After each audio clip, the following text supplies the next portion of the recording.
नमस्कार पेट्स प्रेमियों, आपका अपना चैनल पेट्स और हम के इस 10वें एपिसोड में आपका स्वागत है। हम आज फिल्टर्स के बारे में जानकारी लेने वाले हैं। फिलहाल हम लोग मछली घर से संबंधित हर एक विषय की जानकारी जुटा तो रहे हैं, लेकिन हम उन सब विषयों की थोड़ी थोड़ी सी जानकारी ही ले रहे हैं, क्योंकि हम अभी नए नए पेट्स प्रेमी हुए हैं और ऐसे में बहुत ज़्यादा डीप नॉलेज हमें दुविधा में डाल सकता है। ये भी हो सकता है कि हमें मछली पालन बहुत ही जटिल लग सकता है, जबकि ऐसा बिल्कुल ही नहीं है। ये एक बहुत ही आसान और आकर्षक विषय है, लेकिन कोई भी नई चीज़ के बारे में जब हम उस विषय के मूलभूत फैक्ट से परिचित नहीं होते, तब तक वो विषय हमें कठिन लगता है और वो लगना स्वाभाविक है भी। बार बार पिछले एपिसोड सुनते रहेंगे तो आपको कोई भी कठिनाई नहीं आएगी। तो अब पहले चलते हैं आज के कुछ नए प्रजातियों की तरफ। आज जो मछलियां आप देखने तथा उनसे परिचित होने वाले हैं वो है बहुत ही सुंदर ग्रुप, डिस्कस ग्रुप। ये ग्रुप दक्षिण अमेरिका के अमेज़न नदी के मूल निवासी है। अब इनका ब्रीडिंग हर देश में होता है, लेकिन इनका मूल स्थान है दक्षिण अमेरिका। देखिए, यह है डिस्कस फिशेस। इनके रंग तो अद्भुत है ही, लेकिन इनका आकार एक डिश जैसा गोल है। ये एक ग्रुप में रहने वाली मछली है। इनका झुंड जब मछली घर में यहाँ से वहाँ घूमता रहता है तो वो नज़ारा देखते ही बनता है।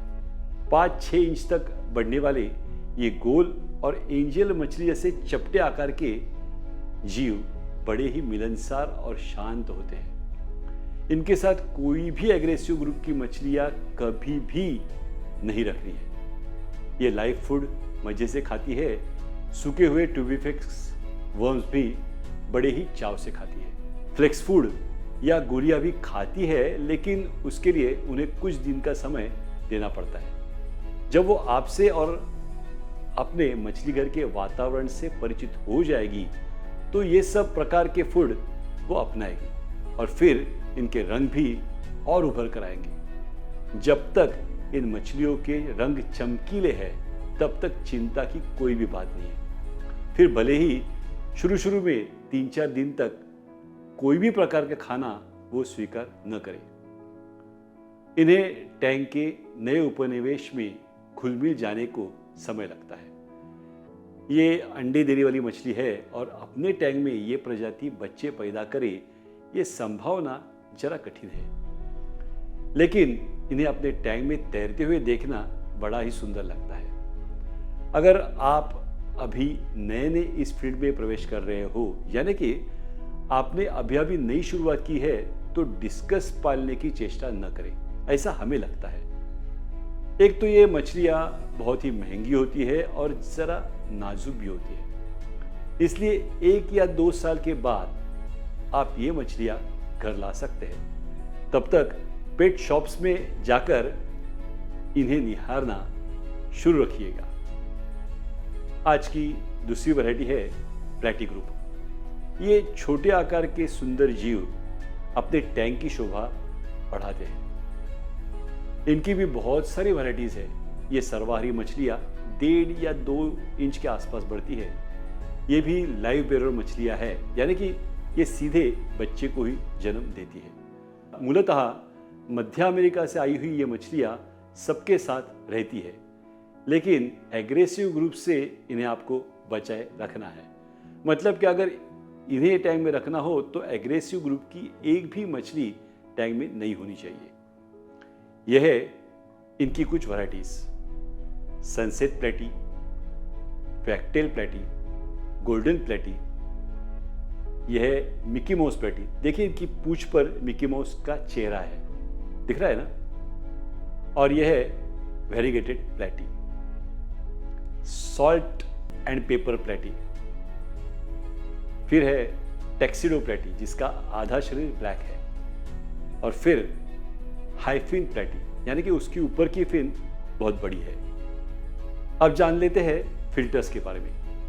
फिल्टर्स अपने फिश टैंक के पानी को साफ रखने में हमें मददगार होते हैं। फिल्टर्स के अनेक प्रकार हैं, उनमें से कुछ आज हम देखेंगे। एक है अंडरग्राउंड फिल्टर, यानी कि पानी के अंदर रहने, टैंक के अंदर रहने वाला फिल्टर, जिसका सिर्फ उल्लेख हमने पिछले किसी एपिसोड में किया था।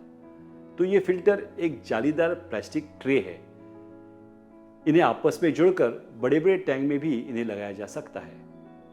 हमें ग्रेवल डालने से पहले उस टैंक की निचली कास्ट पर इन्हें रखना है और फिर उसके ऊपर हमें सैंड, चिप्स, पत्थर वगैरह अरेंज करना है। कुछ इस तरह से अंडरग्राउंड फिल्टर दिखता है। ये फिल्टर 24 घंटे क्लीनिंग करते रहता है। ये अपने एयर पंप पर ही कार्यान्वित होता है। और एक फिल्टर है जो अपने इसी एयर पंप से कार्य करता है, वो है स्पॉन्ज फिल्टर। ये फिल्टर्स की सस्ती और अच्छी वैरायटी है। ये भी 24 घंटे काम करता है, लेकिन इसका स्पंज हर हफ्ते साफ करना पड़ता है। फिर आता है पॉर फिल्टर। इसमें अलग से मोटर होती है और इसमें भी स्पॉन्ज है ही, और उसे भी साफ करना पड़ता है।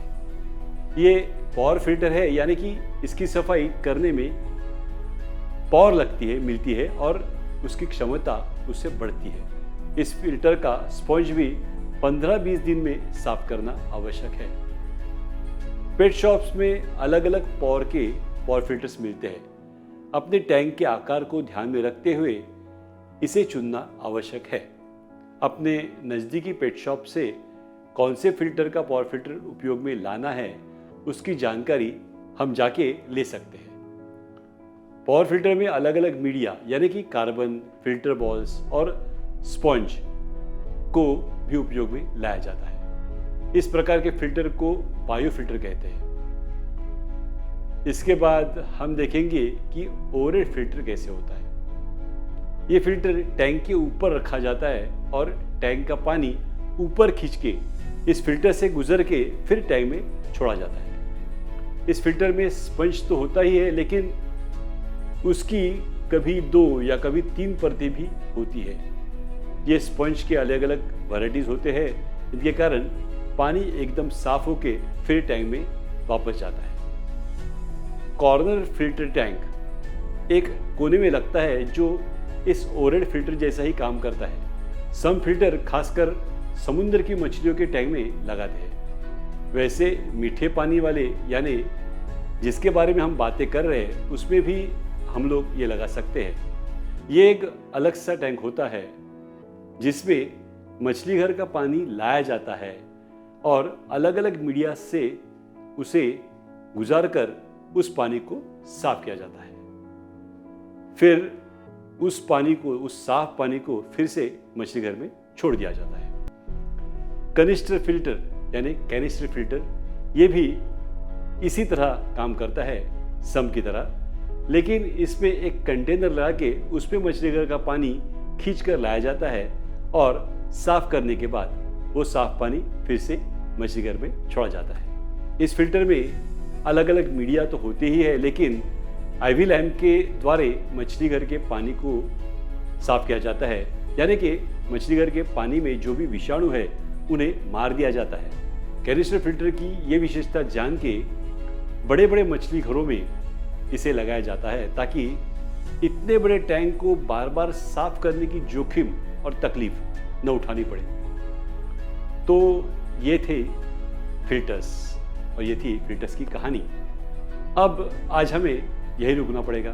समय भागता जा रहा है और वो हमें रुकने के लिए कह रहा है। तो मिलते हैं पेट्स और हम के अगले एपिसोड में।